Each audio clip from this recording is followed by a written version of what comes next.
ஓம் சாந்தி. இன்றைய சாக்கார முரளியிலிருந்து முக்கிய கருத்துக்கள். இன்றைய முரளியின் தேதி 24/12/2025. ஷிபாபா சொல்கிறாங்க, இனிமையான குழந்தைகளே, அழியாத ஞான ரத்தினங்களின் தானம்தான் மகா தானமாகும். இந்த தானத்தினால்தான் ராஜ்ய பலன் கிடைக்கிறது. ஆகவே மகாதானி ஆகுங்கள். கேள்வி: எந்த குழந்தைகளுக்கு சேவையில் ஆர்வம் இருக்கிறதோ அவர்களின் முக்கிய அடையாளங்கள் என்னவாக இருக்கும்? பதில்: அதில் முதல் பாயிண்ட், அவர்களுக்கு பழைய உலகின் சூழ்நிலைகள் முற்றிலும் நன்றாக இருக்காது. ரெண்டாவது பாயிண்ட், அவர்களுக்கு பலருக்கு சேவை செய்து தனக்கு சமமாக மாற்றுவதில் மகிழ்ச்சி இருக்கும். மூணாவது பாயிண்ட், அவர்கள் படிக்க வைப்பதிலும் தான் ஓய்வை பெறுவார்கள். நாலாவது பாயிண்ட், புரிய வைத்து தொண்டை வலித்தாலும் மகிழ்ச்சியில் இருப்பார்கள். ஐந்தாவது பாயிண்ட், அவர்களுக்கு யாருடைய சொத்தும் தேவையில்லை. அவர்கள் யாருடைய சொத்திற்கு பின்பும் தன்னுடைய நேரத்தை இழக்க மாட்டார்கள். ஆறாவது பாயிண்ட், அவர்களின் பற்று நாலாபுறங்களிலிருந்தும் துண்டிக்கப்பட்டு இருக்கும். ஏழாவது பாயிண்ட், அவர்கள் தந்தைக்கு சமமாக பிறரை முன்னேற்றுபவர்களாக இருப்பார்கள். அவர்களுக்கு சேவையை தவிர வேறு எதுவும் இனிமையாக இருக்காது. பாடல்: ஓம் நம சிவாய. ஓம் சாந்தி. ஆன்மீக தந்தை என்று யாருடைய மகிமையை கேட்டீர்களோ அவர் உட்கார்ந்து குழந்தைகளை பாடம் கற்க வைக்கிறார். இது பாடசாலை அல்லவா? நீங்கள் அனைவரும் இங்கே ஆசிரியரிடம் பாடம் படித்து கொண்டு இருக்கிறீர்கள். இவர் சுப்ரீம் டீச்சர். இவருக்கு பரம்பிதா என்று கூறப்படுகிறது. பரம்பிதா என்று ஆன்மீக தந்தைக்குத்தான் கூறப்படுகிறது. லௌகீக தந்தையை ஒருபோதும் பரம தந்தை என்று கூற முடியாது. நாம் எல்லையற்ற தந்தையிடமிருந்து சொத்தை அடைவதற்காக அமர்ந்திருக்கிறோம். எனவே உள்ளுக்குள் எவ்வளவு மகிழ்ச்சி இருக்க வேண்டும்! இச்சமயம் உலகத்தில் அனைவரும் உலகில் அமைதி வேண்டும் என்று கூறுகிறார்கள். அமைதி என்றால் என்ன? ஞானக்கடல், அமைதியின் கடல். பாபாதான் அமைதியை ஸ்தாபனை செய்யக்கூடியவர் ஆவார். நிராகார உலகத்தில்தான் அமைதி இருக்கின்றது. இங்கே உலகில் அமைதி எப்படி வரும் என்று கதறுகிறார்கள். இப்பொழுது புது உலகம், சத்யுகத்தில்தான் அமைதி இருந்தது. அப்பொழுது ஒரு தர்மம் இருந்தது. புது உலகிற்கு சொர்க்கம், தேவதைகளின் உலகம் என்கிறார்கள். சாஸ்திரங்களில் இங்கும் அங்கும் அசாந்தியின் விஷயங்களை எழுதியிருக்கிறார்கள். சத்யுகத்தில் இரண்யகசிபுவை காண்பிக்கிறாங்க. திரேதாவில் ராவணனுடைய சண்டையை காண்பிக்கிறாங்க ராமரோடு. அதே போல் துவாபர யுகத்தில் கம்சன், ஜராசந்தன்லாம் இருந்த மாதிரி காண்பிக்கிறாங்க, கிருஷ்ணரோட சண்டை போட்ட மாதிரி. இந்த மாதிரி எல்லா இடங்களிலும் அசாந்தியை காமிச்சிருக்காங்க.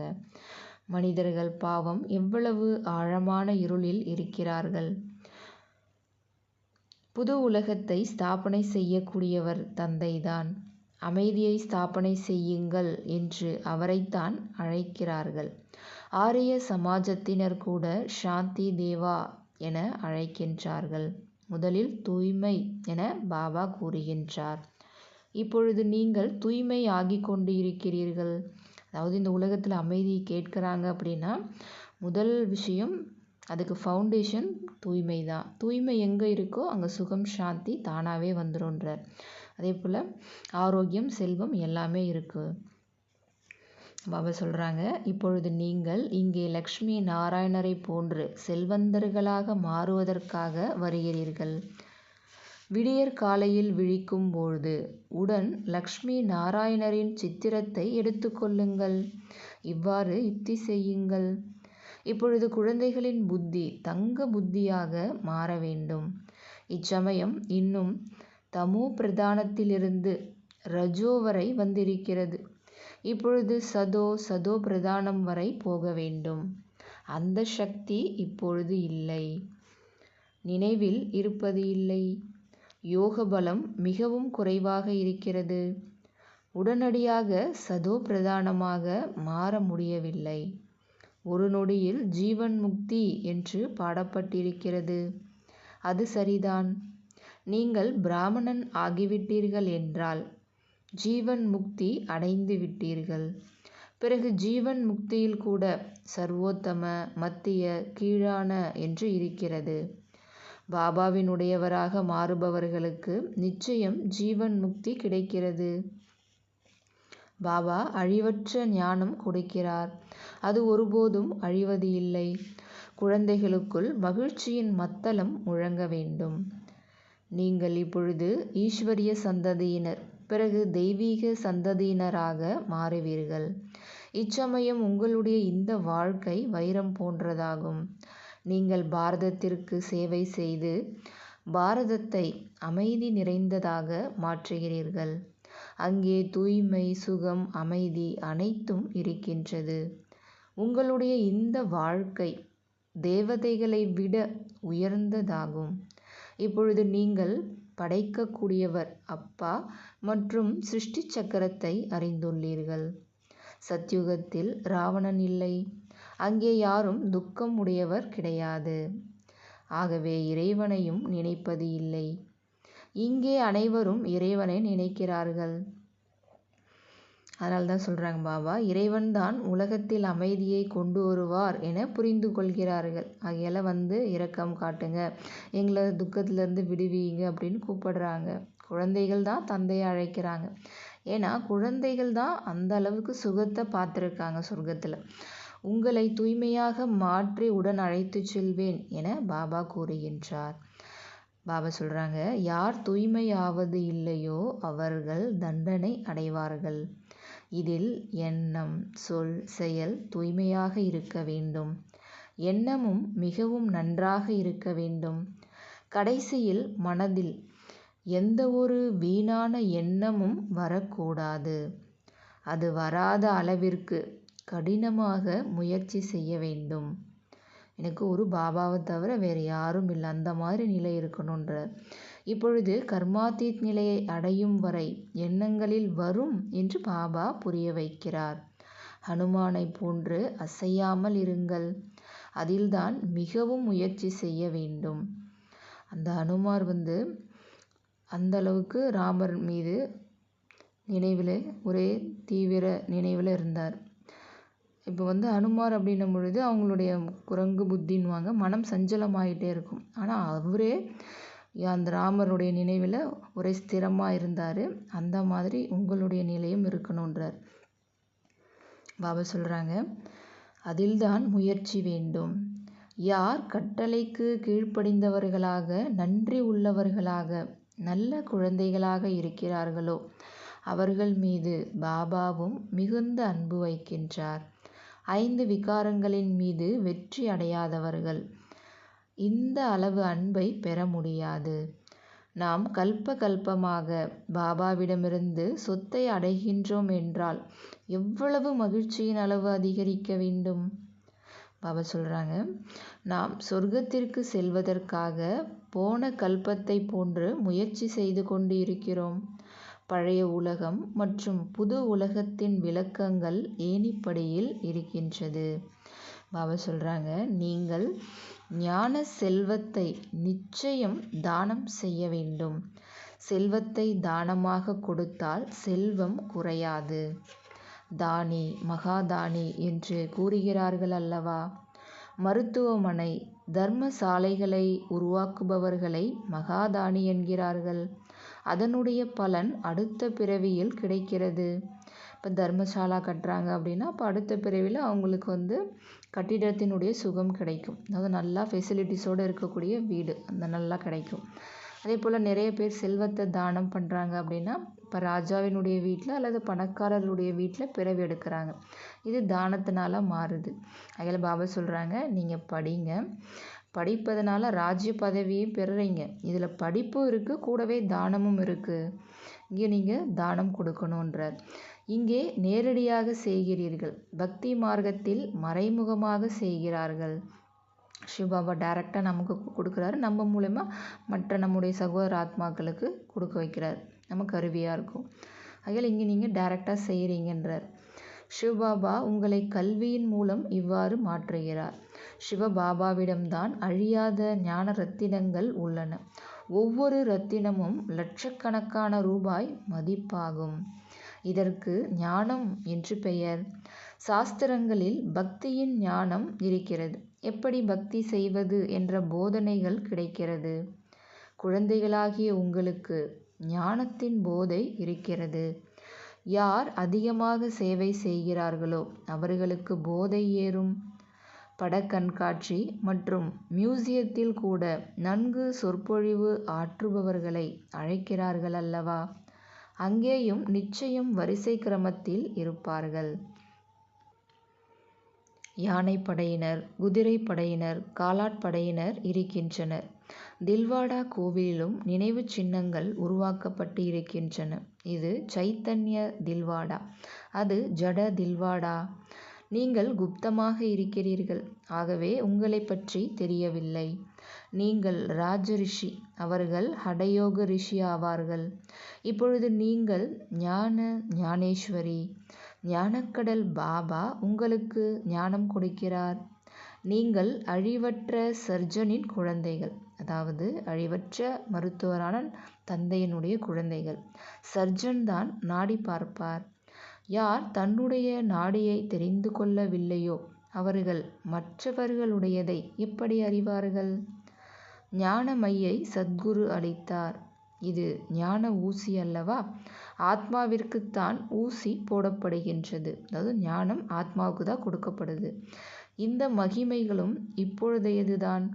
சத்குருவிற்கும் மகிமை இருக்கிறது. குருக்களுக்கும் ஞான ஊசியை சத்குருதான் போடுவார்.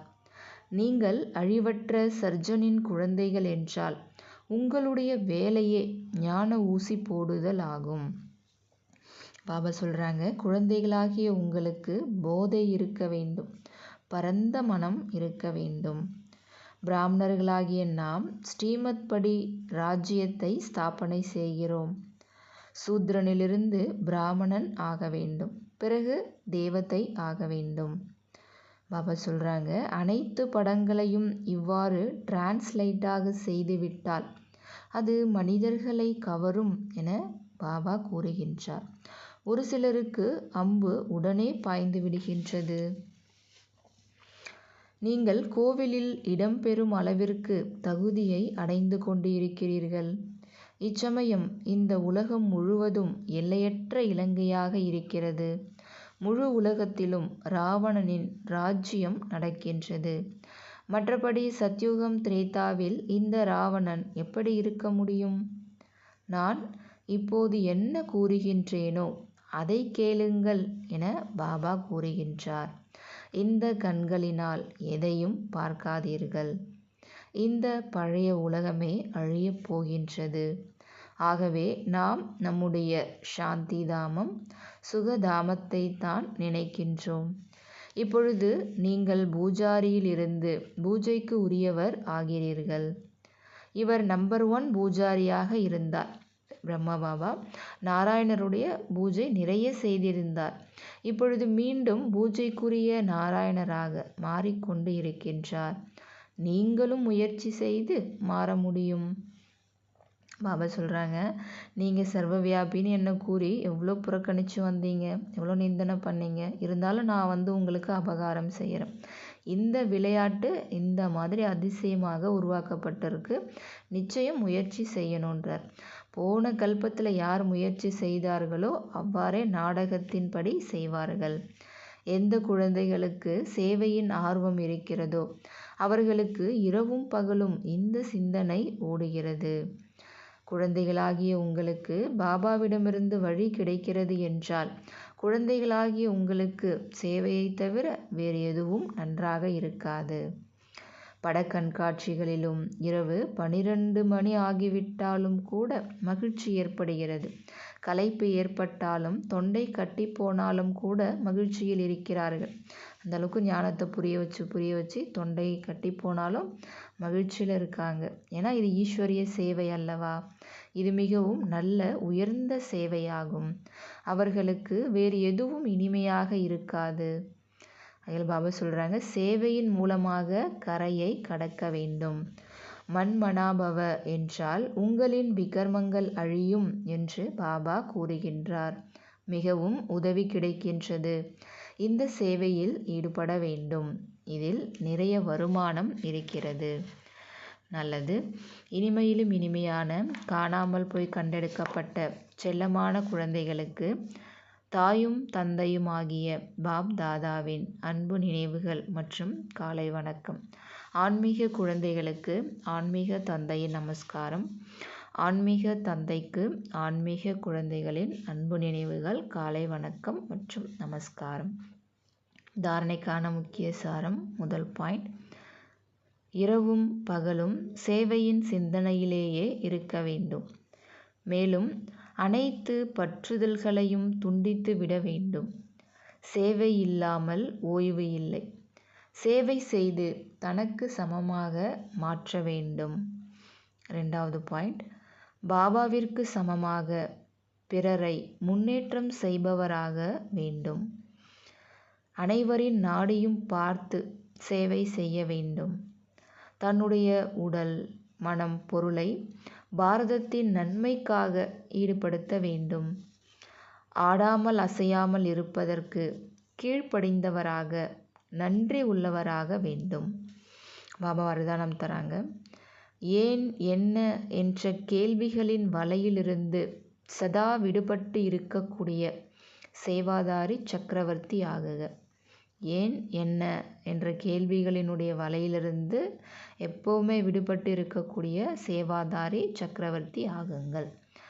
விளக்கம், எப்போது ஸ்வதர்ஷ்ன சக்கரம் சரியான பக்கமாக செல்வதற்கு பதிலாக தவறான பக்கத்தில் சென்று விடுகிறதோ, அப்போது மாயாஜீத் ஆவதற்கு பதிலாக பரதர்ஷன் என்ற சிக்கலின் சக்கரத்தில் வந்து விடுகிறீர்கள். அதாவது சுயத்தை பற்றி தரிசனத்தை பார்க்குறதுக்கு பதிலாக நீங்கள் மற்றவர்களை பார்க்குறீங்க அப்படின்னா அப்போ தான் நீங்கள் மாயாஜீத் ஆவறதுக்கு பதிலாக சிக்கலினுடைய சக்கரத்தில் வந்துடுறீங்க. இதன் மூலம் ஏன் என்ன என்ற கேள்விகளின் வலை உருவாகி விடுகிறது. இவங்க ஏன் இப்படி பண்ணுறாங்க, ஏன் நடக்குது அப்படின்ட்டு.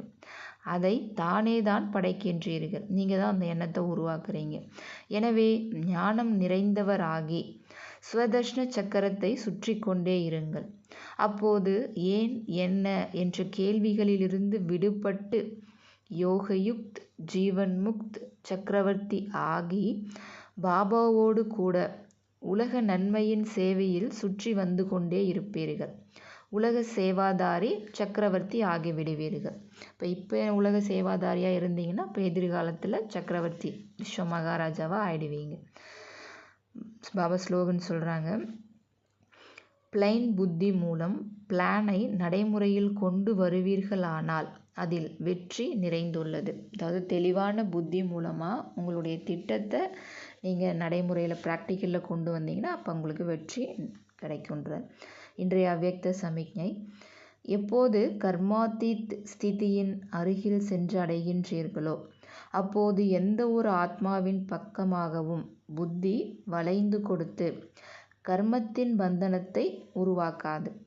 கர்மாதீத் என்றால் அனைத்து கர்ம பந்தனங்களிலிருந்தும் விடுபட்டு விலகியவராகி இயற்கையின் மூலம், ஷரீரத்தின் கர்மேந்திரியங்களின் மூலம் நிமித்த மாத்திரம் கர்மங்களை செய்விக்க வேண்டும். கர்மாதீத் அவஸ்தாவின் அனுபவம் செய்வதற்காக விலகி இருப்பதற்கான முயற்சி அடிக்கடி செய்ய வேண்டியது இருக்காது. சகஜமாகவும் தானாகவும் அனுபவமாக வேண்டும். சேவிக்கக்கூடிய ஆத்மாவாகிய நான் இந்த கர்மேந்திரியங்கள் மூலமாக செஞ்சிட்டு இருக்கேன். ஆத்மா செய்விக்கக்கூடிய ஆத்மா நான், செய்யக்கூடிய இந்த கர்மேந்திரியங்கள் தனி அப்படின்ற அந்த உணர்வு எப்போவுமே இருக்கணும் அப்படின்ற. அச்சா. ஓம் சாந்தி.